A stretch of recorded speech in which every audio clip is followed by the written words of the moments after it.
سورۃ نوح۔ شروع کرتی ہوں اللہ کے نام سے جو رحمان اور رحیم ہے۔ اللہ ہم نے بھیجا نوح کو ان کی قوم کی طرف کہ خبردار کرو اپنی قوم کو اس سے پہلے کہ آدم کے ان پر ایک دردناک عذاب۔ آپ نے کہا ہے میری قوم کے لوگوں میں تمہارے لیے واضح طور پر ایک خبردار کرنے والا ہوں کہ تم لوگ اللہ کی بندگی کرو اور اسی کا تقوی اختیار کرو اور میری اطاعت کرو۔ اللہ تمہارے کچھ گناہ معاف کر دے گا اور تمہیں مہلت دے دے گا ایک وقت معین تک۔ اللہ کا مقرر کردہ وقت جب آ جائے گا تو اسے مؤخر نہ کیا جا سکے گا، کاش کہ تمہیں معلوم ہوتا۔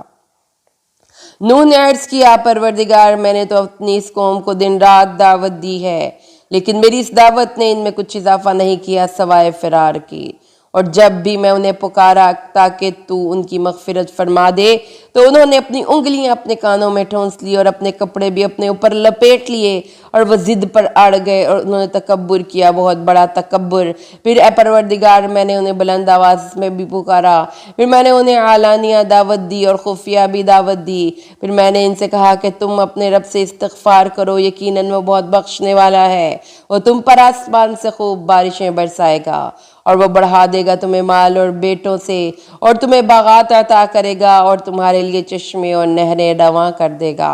تمہیں کیا ہو گیا ہے کہ تم اللہ کی عظمت کے امیدوار نہیں ہو، اور اس نے تمہیں پیدا کیا ہے درجہ بدرجہ، کہ تم نے دیکھا نہیں کہ اللہ نے کیسے پیدا کیا سات آسمان کو تہ بتہ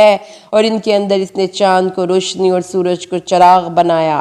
اور اللہ نے تمہیں اگایا ہے زمین سے جیسے سبزہ اگایا جاتا ہے، پھر وہ تمہیں لوٹا دے گا اسی میں، پھر نکالے گا تمہیں جیسے نکالا جاتا ہے۔ اللہ نے تمہارے لیے زمین کو بچھا دیا ہے بچھونے کی طرح تاکہ تم چلو پھرو اس کے کشادہ راستوں پر۔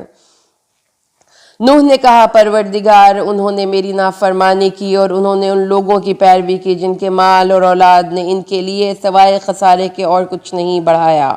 اور ان لوگوں نے ایک چال بھی چلی بہت بڑی چال، اور انہوں نے کہا تم اپنے ان معبودوں کو ہرگز نہ چھوڑ بیٹھنا، ہرگز نہ چھوڑنا ود کو، سوا کو، یغوث کو، یعوث کو اور نصر کو، تو انہوں نے تو بہتوں کو بہکا دیا ہے۔ اور اللہ اب تو ان ظالموں کے لیے سوائے گمراہی کے کسی اور چیز میں اضافہ نہ فرمانا۔ اپنی خطاؤں کی وجہ سے ہی وہ غرق کیے گئے اور داخل کر دیے گئے آگ میں، تو نہ پایا انہوں نے اپنے لیے اللہ کے مقابل کوئی مددگار۔ نوح نے کہا ہے میرے پروردگار اب تو اس زمین پر کافروں کا بستا ہوا ایک گھر بھی مت چھوڑ، اگر تو نے ان کو چھوڑ دیا تو یہ تیرے بندوں کو گمراہ کریں گے اور ان کی نسلوں میں بھی اب فاجر اور کافر لوگوں کے سوا کوئی اور پیدا نہ ہوگا۔ پروردگار مغفرت فرما دے میری اور میرے والدین کی، اور جو کوئی بھی میرے گھر میں داخل ہو جائے ایمان کے ساتھ، اس کی بھی اور تمام مومن مردوں اور مومن عورتوں کی بھی، اور ان ظالموں کے لیے اب تو کسی چیز میں اضافہ مت کر سوائے تباہی و بربادی کے۔